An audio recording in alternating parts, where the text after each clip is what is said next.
Good morning, sir, sergeant, class. Today I've been tasked with briefing paragraph 1 of the op board.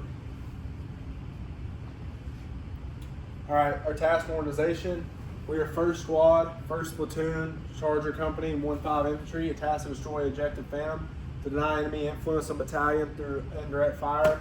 Our teams are split up. We have a main effort, which is to attack and neutralize the enemy. Our key weapon systems are the 249, 320, and then our other one is security, our support element. And then attached to us is a weapons team who tasked with support by fire to provide support, security, and defense. So that's my key weapon systems, a 240 Bravo. So right here, we are looking at the area of interest that we'll be working out of. So we'll be working out of AO Ronan, which spans to the west, the Banine River, to the right, the coastal mountains, and then to the south is south of the Objective Phantom, and to the north is Objective Reaper. We are currently right here at, this is our patrol base. So some key things to note, we got phase line Alaska, phase line Arctic, and we will be moving down through here to come and attack and clear Objective Phantom. So some key assets that the enemy has, they have an attack helicopter. It's at the Teton Air Base. It's about 30 minutes reaction time. They also have a battery of PL-66, which spans the entirety of AO Ronan. That's within its firing capabilities. That's about 5 minutes reaction time. They have one PP-87, which is our mortar team. It has about 10 minutes reaction time. They have a motorized platoon back here that it's just like the assault, if we assault and react. And that's kind of key. A couple things to familiarize yourself with: terrain and points of emphasis. Be key terrain 1 will be right here, key terrain 2, and then Objective Phantom. This will be attacking and working out of. So right here we have our graphic overlay.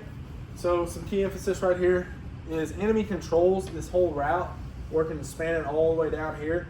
And that allows them to have sustainment, control the supply lines, and be able to maneuver with vehicles, mounted troops. So we will not really be able to move in through that because they have security elements set up there to secure that. So instead, we're going to have to move through the vegetation in a dismounted effort.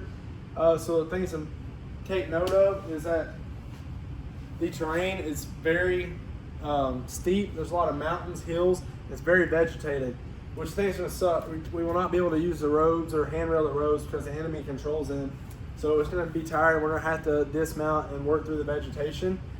But the good thing is that vegetation is going to provide a lot of concealment for us in the vicinity of Objective Phantom, which will allow us to move into the objective without coming into contact with the enemy. So the enemy, the marked advantage I think they have in the terrain is definitely control and RT Camaro. That's just huge for them. The reinforcements, equipment, sustainment, they have a chance to control all that. So our good thing though, I think our key benefit is we're going to be moving from high to low terrain. So we can see right here, here's the river, and the terrain moved up towards the mountain range. So if we ride this and kind of rail this mountain down here, come down this road, break, come down through this mountain, we have an observation point to look into the objective. Well, the enemy has to maneuver uphill, which will give us advantage as far as line of sight and be able to see the enemy coming. And also less tiring to work downhill, which will be beneficial to our troops. The other avenue of approach besides this one that we have is AA2, which comes over here, rides down this river, splits, comes through this little area between the urbanized spots, and then comes to the urbanized area right into the objective, just coming in hot. The issue with that is it's closer to where the enemy will be controlled. They're more controlled areas. And trying to come through the urbanized area, I don't really think avenue approach 2 is near as ideal. But it's just another option that we have. So the enemy come through here. They have their sustainment area, this urbanized area, to be moving across the bridge and coming down into the objective. That's where we expect them to come from. However, we don't really know. Like, they could come from the south if there's area out here. We've really just been monitoring this, so there's another avenue of approach coming from the south down into the objective.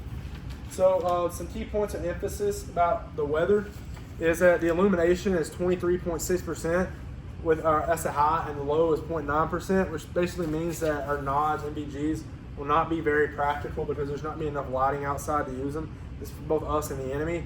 So that means if we move after August 30th, then we're going to have to move closer to dawn because we won't have any lighting, no visibility for us to use. The wind, throughout the duration of the mission, would be very minimal. So this is the only thing that really affects us or the enemy, is that when you're moving through the woods, it's easier to hear stuff because of the sound. Precipitation, high of 75%, low of 65%. So I think the terrain is very mountainous. I expect it to be slippery and wet, so kind of account for that as we're making our movement. It might take longer because it could be raining, or the terrain is going to be kind of like, it's going to be very wet. So we'll try to avoid slopes. Cloud coverage is close to 100%, which basically means that UAS or surveillance from above will not really have as good of a chance to see us maneuvering, which will be good for us keeping concealment, and that goes both ways for us and the enemy. Humidity around 85%, temps high 89, low 74. There's no really true effect for either of us other than the fact that we need to emphasize water consumption and supply. So looking at the bigger picture, here's the company analysis. The enemy has a motorized platoon back across the river, across this bridge. Then they have an ADA platoon that is disrupting our forces down here. And then they have a surveillance security squad that is basically keeping surveillance across this whole area, not allowing anybody to maneuver through there. And then they're just operating out of this whole area is the platoon that we'll be going into. And then here is the mortar team that has been disrupting our battalion. And then to the east, there is another ADA and motorized platoon. So this is getting more into our area. This is the platoon level, one level up. So what we see right here is they have the HQ platoon, or platoon in the area right here. It's just kind of like operating out of this little conjunction point. And then there's an enemy motorized platoon that's disrupting RT Camaro, which means we'll not be able to take this route to come down because they are controlling this, and there's wire and obstacles that they've created. And then right here, this squad element is controlling this urbanized area. It's kind of like there's an intersection in the road, and it's kind of like a choking point, like they can kind of control that area.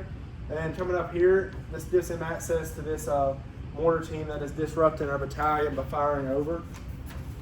So we'll be working in right here. This is my graphic overlay. So an enemy squad, this would be our key objective area right here, where we expect the enemy mortar team to be. So we'll probably be moving down from here off the mountainside down into the objective to come in on them, high to low.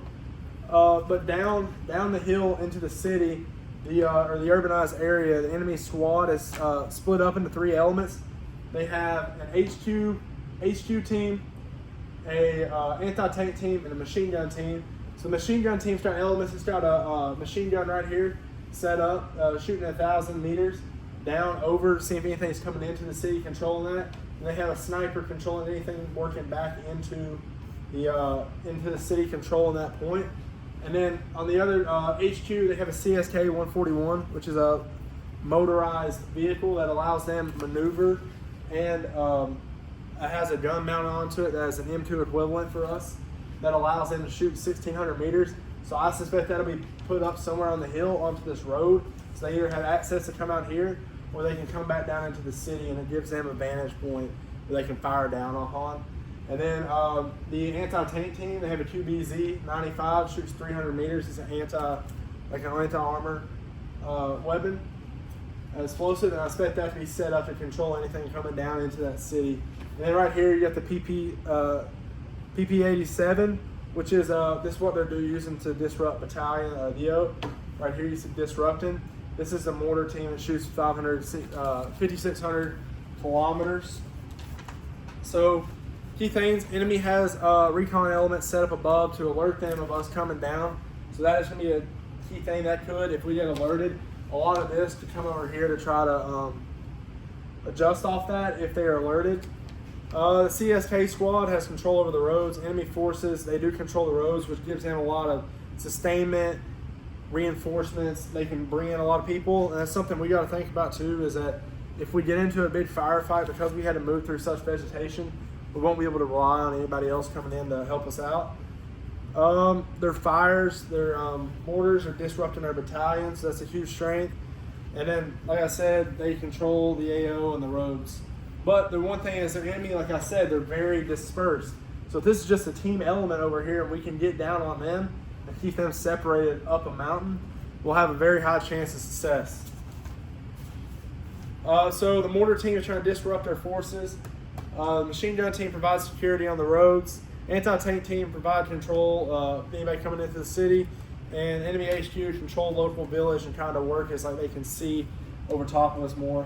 Their main goal is to retain both, mainly Key Terrain 1, RT, Cameron, Camaro, and then they also want to maintain the civilian infrastructure. And they don't want to get all that. They don't want the infrastructure to be destroyed. They want to be able to sustain and control that area. So what we're looking at here is working at 2 levels up. Our bigger concept at a platoon level is that our squad is coming down here to take out this mortar team. The other squad, second squad right here, is working to come over here and destroy Objective Reaper that the enemy has control over this route. And then the other squad is coming over here to secure this Objective Ghost, which will give us route and control the RT Camaro. And our key thing right here is that we want to come down here, clear out Objective FAM, disrupt the enemy decision-making cycle, and force them to diverse their combat power all throughout the AO, and Objective Bobcat. And it'll buy time for the remainder of the company that we can reconsolidate and have follow-up offensive operations as we kind of take more control over the area. The key task: disrupt enemy operations, deny enemy uncontested use of high-speed avenues of approach, specifically the road, retain maximal combat power, avoid decisive engagements, and reconsolidate. So that is this.